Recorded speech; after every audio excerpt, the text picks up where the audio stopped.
오늘 하나님께서 우리에게 주신 말씀은 요한복음 2장 1절 나와 무슨 상관이 있나이까 라는 제목으로 여러분과 은혜를 나누는 시간을 갖도록 하겠습니다. 먼저 본문을 한번 읽겠습니다. 사흘 되던 날에 갈릴리 가나에 혼인이 있어 예수의 어머니도 거기에 계시고 예수와 그 제자들도 혼인의 청함을 받았더니 포도주가 모자란지라. 예수의 어머니가 예수에게 이르되 저희에게 포도주가 없다하니 예수께서 가라사대 여자여 나와 무슨 상관이 있나이까 내 때가 아직 이르지 못하였나이다. 그 어머니가 하인들에게 이르되 너희에게 무슨 말씀을 하시든지 그대로 하라 하니라. 거기 유대인의 결례를 따라 두세 통 드는 돌 항아리 6이 놓인지라. 예수께서 제게 이르시되 항아리에 물을 채우라 하신즉 아구까지 채우니 이제는 떠서 연회장에 갖다 주라 하심에 갖다 주었더니 연회장은 물로 된 포도주를 맛보고 어디서 났는지 알지 못하되 물도온 하인들은 알더라. 연회장이 신랑을 불러 말하되 사람마다 좋은 포도주를 내고 취한 후에 낮은 것을 내거늘 그때는 지금까지 좋은 포도주를 두었도다 하니라. 예수께서 이 처음 표적을 갈릴리 가나에서 행하여 그 영광을 나타내시며 그 제자들이 그를 믿으니라. 아멘. 예수님께서 갈릴리 가나에서 행하신 첫 표적으로 유명한 가나안 혼인잔치의 이야기를 읽어드렸습니다.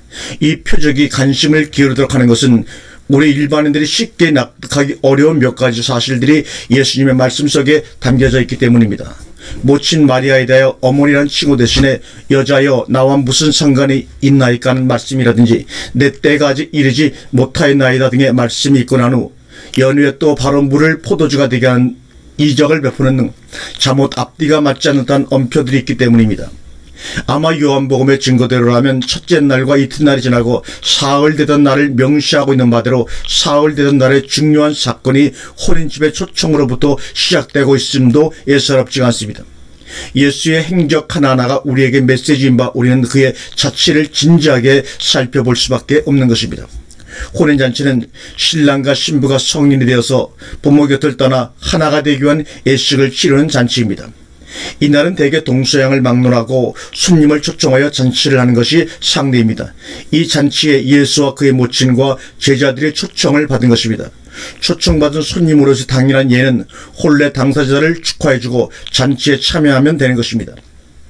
그리고 준비된 행편에 따라 음식을 먹어주면 되는 것 아닙니까? 그런데 예수님의 발자취는 매우 기묘합니다. 그의 발언들도 또한 났을 때 안 났을 때를 가리지 못하는 듯해 보입니다. 왜 그렇습니까? 과연 예수는 혼인잔치에 특별한 관심을 가지고 있는 것이 사실인가 봅니다. 초청에 응하고 계신 것도 그렇지만 그 예식에서 이것저것 왈가불가하고 계신 것을 보면 혼인 예식 자체는 예수님에게서 매우 중대한 사건임에 틀림이 없는 것 같습니다. 따지고 보면 인간들의 시집가고 장가가는 그 흔하디흔한 일에 무슨 그리 관심이 많을 것인가.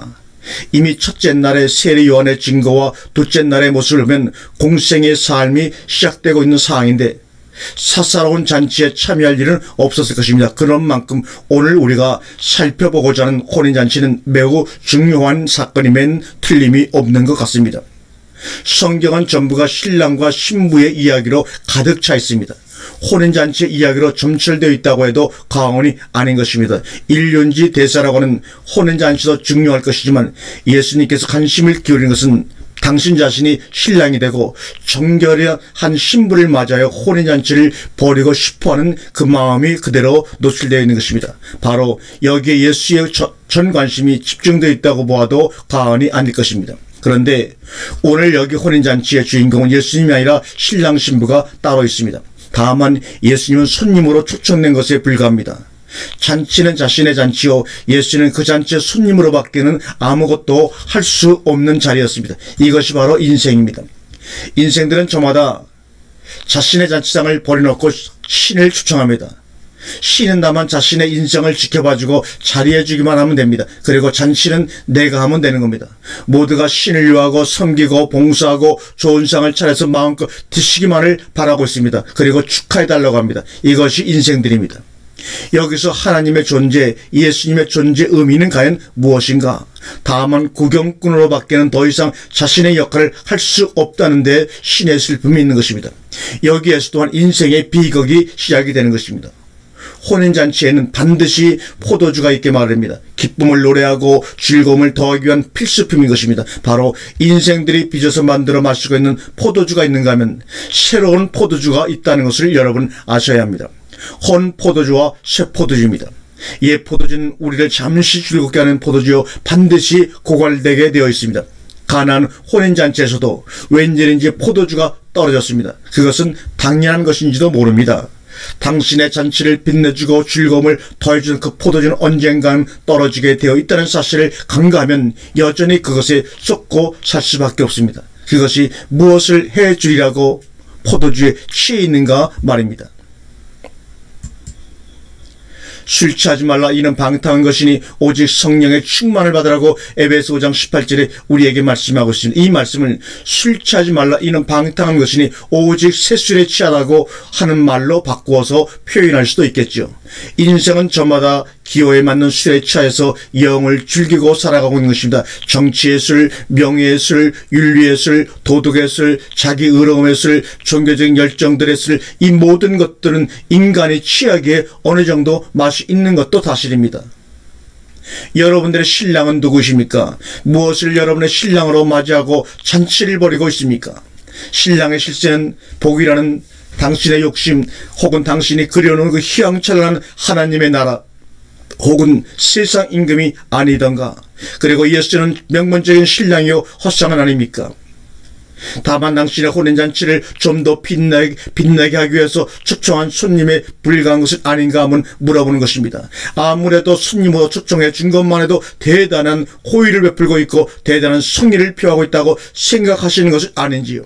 그리고 하나님에게 해야 할 도리는 충분히 하였다고 생각하시는 것은 아닌지 한번 이 시간에 살펴봐 주시기를 바랍니다.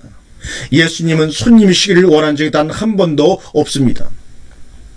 도리어 신랑이 되고 싶어 하십니다. 왜냐하면 당신이 신부를 참으로 행복하게 해줄 수 있기 때문이요, 정결한 신부를 맞이하는 것이 그의 꿈에도 소원이기 때문인 것입니다. 성경은 하나님이 인간을 짝사랑하는 내용으로 가득 차 있습니다. 성경은 하나님의 외로움을 노래하고 있는 책이기도 합니다. 성경을 한마디로 요약할 수 있는 말이 있다면 그것은 바로 애인 구함입니다. 신부 구함입니다. 내가 밤에 침상에서 마음에 사랑하는 자를 찾았구나. 찾아도 발견치 못하였구나. 이에 내가 일어나서 성중으로 돌아다니며 마음에 사랑하는 자를 거리에서나 큰 길에서 찾으리라 하고 찾으나 만나지 못하였구나. 성중에 인순하는 자를 만나서 묻기를 내 마음에 사랑하는 자를 너희가 보았느냐 하고 그를 떠나자마자 마음에 사랑하는 자를 만나서 그를 붙잡고 내 어미 집으로 나를 잉태한 자의 방으로 가기까지 놓지 아니하였노라. 아가서 3장 1절에 말합니다. 예루살렘 여자들아, 너희가 내게 부탁한다. 너희가 나의 사랑하는 자를 만나거든 내가 사랑으로 병이 났다고 하려무나. 아가서 5장 6, 8절의 말씀입니다. 여자는 극히 어여쁜 자여, 나의 사랑하는 자가 어디로 갔는가? 너희 사랑하는 자가 어디로 돌이켰는가? 우리가 너와 함께 찾으리라. 아가서 6장 1절에 처절한 사랑의 표현을 주님이 하고 있습니다. 애인을 찾아 예루살렘 거리를 방하고 있는 이 절절한 사연을 담고 있는 것이 성경입니다. 그래서 예수는 당신의 신랑이고 싶어하고 혼인잔치가 당신의 혼인잔치이고 싶으신 것뿐입니다. 남의 잔치에 죄를 뿌리고 싶은 것이 아니라 다만 시기가 날 뿐이요 화가 나는 것입니다. 신의 질투심입니다. 이는 당신의 잔치를 벌이고 싶은 간절한 미기도 합니다. 자유와 사랑 그리고 진리는 모두에게 다가가서 한 몸을 이루고 싶어하는 속성을 가지고 있습니다. 다만 거절당하고 추방당하고 살인당하고 질식당하는 것일 뿐입니다. 여전히 신방을 차릴 만한 신부를 만날 수 없는 것입니다. 만나지 못하고 계신 안타까움인 것입니다. 그래서 가나안의 혼인잔치에서 모친 마리아에게 아직 나의 때가 아니라고 말씀하고 계신 것뿐입니다. 저희들의 잔치와 나와 무슨 상관이 있습니까? 나와 무슨 상관입니까? 여자여 라는 말은 공생애가 시작된 자신의 삶에 이미 모친과의 혈연적인 관계성은 부인되어 있는 모습입니다. 육신적 관계성으로 관계하고 있지 않음을 여신이 보여주고 있다 하겠습니다. 그리고 혼인잔치 또한 사적인 잔치가 이미 아니요 공생애의 삶의 자치가 담겨져서 참여하고 있는 것입니다. 나와 무슨 상관이 있나이까? 내 때가 아직 이르지 못하였나이다 하시던 예수님께서 하신 다음 장면은 무엇입니까? 그 어머니가 하인들에게 이르되 너희에게 무슨 말씀을 하시든지 그대로 하라 하니라. 거기 유대인의 결례를 따라 두세 통들은 돌 항아리 6이 놓이는지라. 예수께서 저희에게 이르시되 항아리에 물을 채우라 하신즉 아구까지 채우니 이제는 떠서 연회장에게 갖다 주라 하심에 갖다 주었더니 연회장은 물로 되는 포도주를 맛보고 어디서 났는지 알지 못하되 물떠온 하인들은 알더라. 때가 이르지 않았다던 예수님이 갑자기 변덕이 생기신 것입니까? 어떻게 포도주 사건을 해결하고 계신 것입니다. 과연 그런가? 결과적으로는 혼인집의 포도주 사건을 해결해 주는 듯 보이지만 그렇게만 볼 수는 없을 것입니다. 예수와 하인들과의 관계성이 성립되고 있는 것입니다. 그 어머니와 하인들은 이미 예수가 무슨 말씀을 하시든지 그대로 할 준비가 되어 있습니다. 정결한 신부의 단장을 하고 있는 것이라고 하면 지나친 것인가? 그래서 처음 손님으로 초빙되었던 예수님은 그 잔치와는 상관없이 당신의 혼인잔치를 벌이고 계신 것입니다. 그 혼인잔치의 포도주를 사람들에게 대접하고 있는 것뿐입니다. 두세 통 되는 동물 항아리와 물, 이것은 예수의 삶이 어떻게 전개될 것인지를 보여주고 있는 것이요, 인간과의 혼인잔치가 어떻게 이루어질 것인가에 대한 메시지입니다. 바울은 고백합니다. 자신을 질그릇으로 비유하고 있습니다.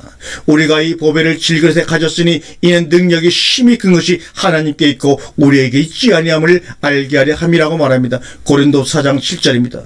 그 집에는 금과 은의 그릇이 있을 뿐 아니요 나무와 질그릇도 있어 귀 쓰는 것도 있고 천이 쓰는 것도 있나니 그러므로 누구든지 이런 것에서 자기를 깨끗하게 하면 귀 쓰는 그릇이 되어 거룩하고 주인의 쓰시기에 합당하며 모든 선한 일에 예비함이 되리라고 디모데후서 2장 20절에 말씀하고 있습니다. 이럴 듯 항아리 또한 그 비유하는 바가 있음이 분명하지 않습니까? 항아리는 물을 담는 그릇의 용도로 볼 수 있습니다. 물이라 하면 성경의 곳에서 말하고 있는 대로 말씀을 의미합니다. 그것이 요한복음 전체의 주제이기도 합니다. 물과 성령으로 거듭나야 하는 것이 새로운 세계의 시작이요 말씀이 육신이 되어 우리 가운데 거하고 싶은 것이 하나님의 염원입니다. 말씀이 육신에 대어 한 몸을 이루는 사건을 보여주는 것이 바로 가나안의 혼인잔치의 절정입니다. 그것은 가나안 혼집의 혼주와 상관없이 예수와 그의 이적이 나타내주고자 하는 메시지인 것입니다. 이럴 듯 물이 가득 찬 연회는 반드시 맛을 내는 포도주가 되게 되어 있습니다. 물만으로는 포도주 맛을 내지 못합니다. 아구까지 가득 채워진 항아리에서 참된 포도주 맛을 내는 새 포도주를 빚어내는 사역이 요한복음의 전체요 제자들과 함께 동고동락하면서 겪게 되는 일들인 것을 미리 보여주고 있는 것입니다. 이 사역이 이를 위해서 요한복음의 여정은 계속되고 있는 것이며 예수의 삶은 진행되고 있는 것입니다. 우리 모두 새 포도주의 맛을 내는 잔치를 벌여봅시다. 콜레식을 열고 신방을 꾸며봅시다. 그것이 하나님의 우리를 향한 원함이 아닙니까? 마태복음 9장 10절에 새 포도를 낡은 가죽 부대에 넣지 아니하니 그렇게 되면 부대가 터져 포도주도 쏟아지고 부대도 버리게 됩니다. 새 포도주는 새 부대에 넣어야 둘이 다 보존되니라. 아멘.